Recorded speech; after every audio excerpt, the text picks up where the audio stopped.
and what comes off of that. So it's the formations, the alignments, the splits.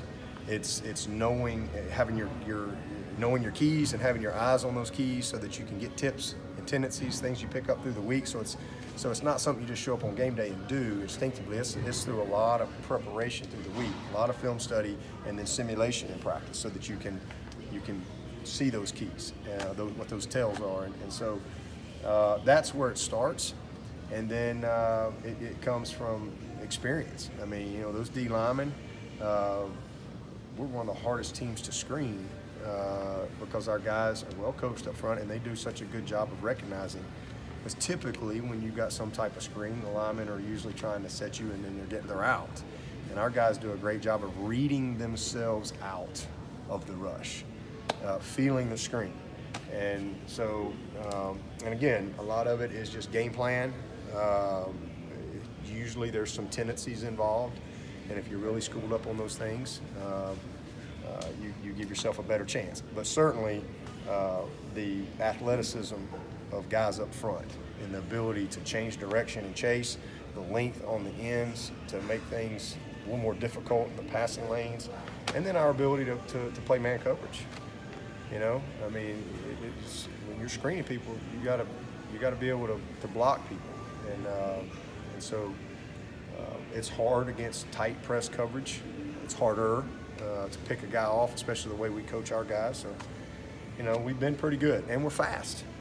I mean, sometimes it looks like it's fixing to hit, and the speed takes over. It'll open for a second, and then it's just, I mean, it happens to us too. We play fast defenses, and I'm like, heck, we got it. No, we don't. Yeah, the guys, it's like that fast. So we're a fast team. We're a well-schooled team, and that has helped us. And then we don't have a defense that we don't have the edge set. I mean, we change it up on who's responsible, but somebody's ought to be setting the edge on every call that we have. Can you remember the last time you walked away from a game saying, man, we really struggled at that element? We struggled at everything at Syracuse. We didn't do anything great. Not off the top of my head. I mean, it's been a while. How would you assess Jackson Carmen's play set? Really good. Really good. I'm really proud of him. I think he was 334 yesterday. He's just really staying committed to what he's got to do. I like his energy at practice.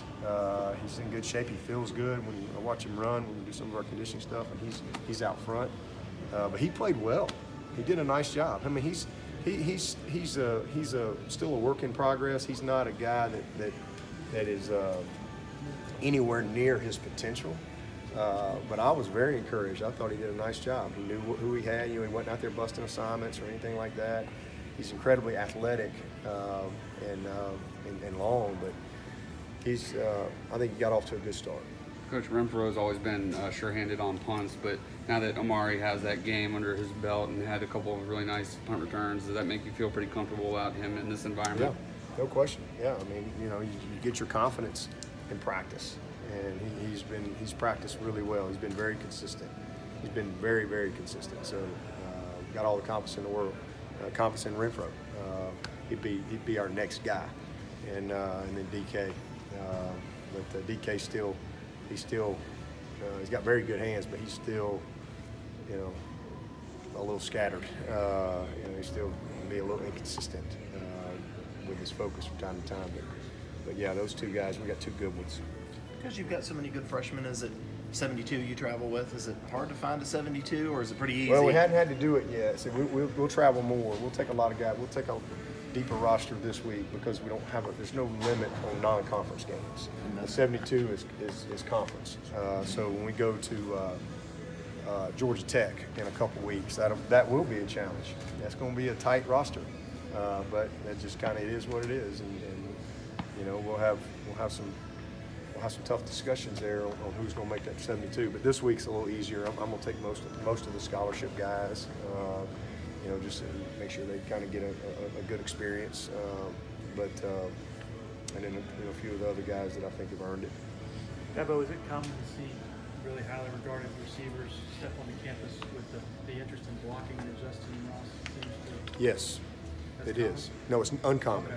No, yeah, most receivers, they have the, very few come in here with the mindset of DeAndre Hopkins, who actually like it. But Ross, I thought was awesome last week. The touchdown, that's great. But man, his blocking. Kelly ran untouched for big plays in the run game come from second level blocking. That's where it comes from. I mean, you can get some nice plays, do a great job on the first level, but it's the second level blocking. Man, that long run he had, the reason he went untouched is because Ross had two guys on the ground. One guy just kind of got in his way, another guy, he knocked down. And so he was our downfield blocker of the week, and so impressed and encouraged by his physicality. Well, that's awesome to see. And most of those guys, they all did a good job, but I thought he was exceptional. But usually when you get a wide out coming out of high school, most of these guys that played in spread offenses and things like that, they want to touch the ball, and they feel like that's their measure of success. And mine is your value to the team is how you impact the game without the ball. And that's your value as a wideout in my book.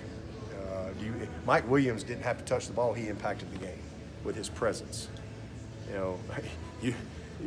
Just his presence, he changed the game. That's a great player. That's a complete player.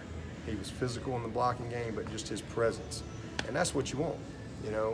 To be a factor every down, not just when you catch three balls out of 30 plays. You impact the game every play, and it's not always blocking. Maybe it's just how you're running your route full speed, and maybe you're the third guy on the read, but you're running it like you're the only guy on the field. So that's a mindset that a lot of times these young guys, you've got to coach that into these guys. But Justin, I think has been ahead in that. Very good. Coach, Thank you, Coach.